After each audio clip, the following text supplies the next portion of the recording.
666 ነው መሆነው ፈጣሪ ካልፈረደልኝ አትሆኝም። ውጪ በጌታ በኢየሱስ ስም ሀቢባን ያስካ ጋንንት ውጣ።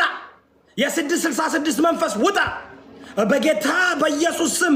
እና ይህንን 2 ዓመት አንድ ቀን ለሚደርስብኝ ስድብ ምናምን ምላሽ ሳልሰጥ እዚህ ደርሻለሁ። ለመጀመሪያ ጊዜ ደግሞ አልቅሼ ለጠላቴ ባይን አሳይቻለሁ እና ግን አይቆጨኝም፣ ምክንያቱም ለልጄ ነው። ክብሬ ልጄ ይበልጣል፣ ከኔ ከክብሬ ልጄ ይበልጣል። አሰላሙ አሌይኩም ወራህመቱላሂ ወበረካቱሁ። እንግዲህ እህታችን ሀቢባ በዚህ መልኩ ደግሞ እንደገና ለቅሶ ቀርቶ ትናንትና በጣም ስሜታዊ ነበር የሆነችው። በጣም ማለት ነው በቃ ሁሉም በቃ አለም በቃኝ ነበር ያለችው እና ፈጣሪዋንም እስከ ወቀሳና ከሰሳ ድረስ ወቀሳና ከሰሳ ደርሳ ነበረ። አላህ ሂዳያ ይስጥሽ ነው የምንለው፣ ሶብሩን ይስጥሽ። ሀቢባ ላይ ያለው ደግሞ ሰይጣን በምንድነው የተወጋሁን ብሏል። ይሄ ማለት ነው እየዳብ አዎ የተወጋ ይሁንና ይውጣላት ከለዋ ላይ ማለት ነው። ሸይጣን ይባረርላት። እንግዲህ እህቶቻችን ለውሳኔ ባንሮጥ ደስ ይላል። ስንናደድ አንዳንድ ጊዜ ሁላችንም ነን ስንናደድ በቃ የሆነ ነገር ያበሳጨናል። እርግጥ ልጇ በመሰደቡ እኛ ሁላችንም ደስ አላለንም። ነገም በእኛ ቢመጣብን የማንወደው ነገር ስለሆነ እኔ በልጄ በእናቴ በአባቴ ቢመጡብኝ አልወድም። እኔን እንዳረገ ቢያደርጉኝ ችግር የለብኝም።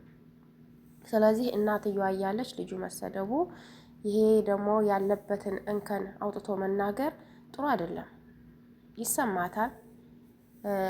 አንዳንድ ጊዜ ደካማ ጎናችሁን አውጥታችሁ ለሰው ስታማክሩና ሚዲያ ላይ ስታወጡት በኋላ ላይ ጠቅ ለማድረግ እናንተን ማለት ነው ይመጣሉ። መጀመሪያ ላይ ያዝናሉ።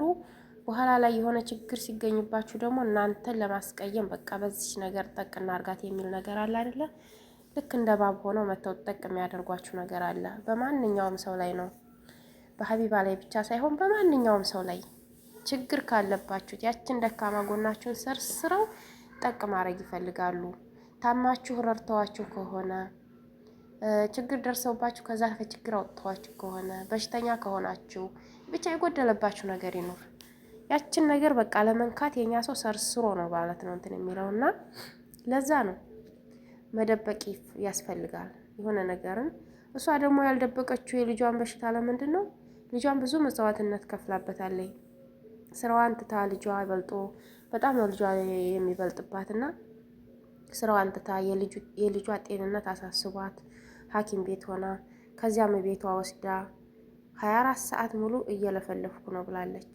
እንዲያወራላት ማለት ነው፣ እንዲሰማ እንዲያወራ በቃ ያኔ እንደተሰራለት ጆሮ እንዲሰማ ዶክተሩ እንዳዘዟት ማለት ነው። በቃ ስለፈልፋለች እንዲሰማኝ እንዲሆን እና እዚህ ደረጃ ያደረስኩት እኔ ነኝ ካላህ በታች እያለ ነበርና ጠንካራ እናት መሆኗን ያስታውቃል። ለደሞ እሷ ይሄንን ሚዲያ ላይ አውጥታ ያወራችሁ ምንድነው? ብዙ ሰዎች አሁን ልጆቻቸው እንደዚህ የሆኑ አሉ፣ የማይናገሩ የማይሰሙ የማይራመዱ በቃ የሆነ ችግር ያለባቸው ልጆች ስላሉ እናቶቻቸው ደግሞ ተስፋ እንዳይቆርጡ እንደሷ ጠንካራ እንዲሆኑ ብላ ነበረ ሚዲያ ላይ የተናገረችው። ግን ሰው ማለት ነው የሆነ ነገር እንትን ሲል ጠቅ ያደርጋቸዋልና ከባድ ነበረ። ያ ጊዜ አልፎ ደግሞ እንግዲህ ይሄን 2 ዓመት ሳላለቅስ አሳልፌ ነበር። መጨረሻ ላይ ግን አለቀስኩ ብላ በኬኩ ደግሞ ቃል እየገባች ነው። ኬኩን ፊቱ አድርጋ ለነገሩ ሰው ይውደድ ድንጋይ ይጫንህ ነው። ጓደኞቿ መሰለኝ ኬኩን ያዘጋጁላት እንዳታለቅስ፣ ለቅሷ በደስታ እንዲመለስ መሰለኛው። እንግዲህ ኬክ ሲቆረስ የደስታ አይደለም እንደዛ መሰለኝ። እና ጥሩ ጓደኞች አሏት፣ ደህና ጓደኞች አሏት። የሁላችሁ ጓደኛ ጥሩ ጓደኛ መያዝ የከፋችሁን ቀን ማለት ነው የእናንተን ደስታ የሚመኙላችሁ ጓደኞች አሉ። ከዚያ ከመጥፎ ነገር ላይ ደስ እንዲላችሁ የሚያደርጉ አያችሁ።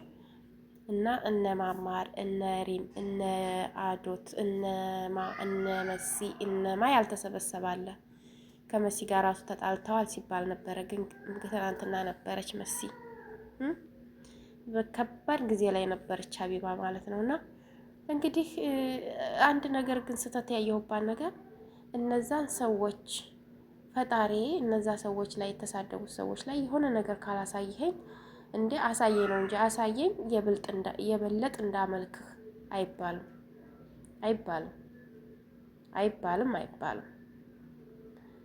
ሲጀመር አንቺ ምን አመልከሽዋል? ሀቢባ እዚህ ጋር ስተት አለብሽ። ሁለተኛ ደግሞ እነሱን ካላሳየኝ 666 ነው የማመልከው እንትን የለም ፈጣሪ የለም ማለት ነው፣ ምንም የለ ማለት ነው ምናምን። ስትናደዱ የምትናገሩት ነው። ወላሂ በጣም የሚያስጠላ ነገር እየተናገራችሁ ነው አንዳንድ ሰዎች። አይባልም። ማን ነውና እንደዚህ እንደ ልብሽ እንድትናገር የሚያደርግሽ? እንደ ልብሽ እንድትበይ ደልቀቅ ሞልቀቅ ብለሽ ቤቱም የራስሽ ባይሆን ተከራይተሽ ደልቀቅ ሞልቀቅ ብለሽ ሰው እንዲያቅሽ ዓለም እንዲያቅሽ ያደረገሽ ማን ነውና? አላህ እኮ አይቸግረውም፣ ፈጣሪያችን እኮ አይቸግረውም። በአንድ ቀን ስክልክል አድርጎ ሁሉ ነገርም ከሁሉም ነገር እንድትቀሪ እኮ ሊያደርግሽ ይችላል። ሱብሃንአላህ። እባካችሁ አይባልም። በእርግጥ ነዷት ነው፣ ግን አላህ እንዳትቆጥርባት። ግን ስትናደዱ ለውሳኔ የሆነ ነገሮች ላይ አዘላችሁ እንትን አትበሉ። በተለይ ደግሞ ፈጣሪያችን ላይ ፈጠራችሁ አምላክ ላይ የምታመልኩት አምላክ ላይ አላህ ላይ ሌላ ነገር አትበሉበት። አትፍረዱም፣ አትክሰሱም፣ አትውቀሱም። እሱ አይወቀስምም አይከሰስምም። ራሱን የቻለ ጌታ ነውና አስተዳዳሪያችን ነውና ምንም አይነት ጥያቄ ብቻ የምንጠይቀው ምንድነው? መጥፎ ነገር ከደረሰብን አላህ እያብርድልን ይሄን ነገር። በቃ ልጅሽን ሰርቦብሽ ነው የለ አንተም ከሱ የባሰ በሽታ አንጥተህ እንዲህ አድርገው። በቃ መርገም ትችያለሽ። ረጋሚ ራሱን ደርጋሚ ይባላል። ደግሞ መርገም ራሱ ራስ ላይ ይጋባል ሲሉ ሰምቻለሁና እንደዚህ ነው። ጉፋን ደግሞ ከኔ ላይ አልሄድም ብሎኛል እንደው ያረብ። እና የሀቢባ ስህተት ብዙ ስህተቶች ነበሩባት፣ ሚዲያውም እያራገባት ይገኛልና ተናዳ ነው፣ አይፈረድባትም አንዳንድ ጊዜም።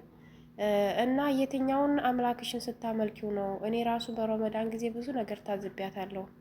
እኔ እንጃ ሶላት ስትሰግድ ያያችሁ ሰዎች ካላችሁ አልሐምዱሊላህ እየሰገደ ከሆነ። እኔ ግን ከረመዳንም ሆነ ረመዳንም ወጥቶ ሆነ የትም ሆነ የትም ለምሳሌ አሱር አካባቢ ወይም ከዙሁር በፊት አንዳንድ ጊዜ ትገባለች፣ ዙሁር አካባቢ ትገባለች። እሺ ዙሁርን ሰግዳ ገባች እንበል፣ አሱር ስትሰግድ አናይም፣ መግሪብ ስትሰግድ አናይም፣ ኢሻ ስትሰግድ አናይም። አላይም ሌብ ላይ ናት። እዛው ላይ በላይ እንደተቀመጠች ነው የሚመሸው እስከ ሌሊቱ 5 ሰዓት 6 ሰዓትም 4 ሰዓትም በኢትዮጵያ ትቀመጣለች። ስትሰግድ አናይም። ይሄን ሁሉ ሶላት አጠቃለሽ እየሰገድሽ ነው ባንድ ተሆነም ይሻላል፣ እንዲሁ ተመተው ማለት ነው ይሻል ይመስለኛል። እና የትኛውን የምታመልኪውን አምላክሽ ነው ይበልጥ እንዳመልክ ስትይ ግራ ተጋባን እኮ። ይበልጥ እንዳመልክህ የበለጥ እንዳመልከው ከፈለገ ነው ያለችው እኮ። ያውም ከፈለገ አላህ ሂዳያ ይስጥሽ ያ ረብ። እንደው አላህዬ እንደ የተሳሳቱት እህቶቻችንን እንደው እንዳያፈነገጡ እህቶቻችንን ትክክለኛው መንገድ ላይ ያስገባቸው። በቃ እንደው አደራህን ያ ረብ። እኛንም አፈንጋጭ እንዳታደርገን ያ ረብ። እኛንም ተሳሳች እንዳታደርገን።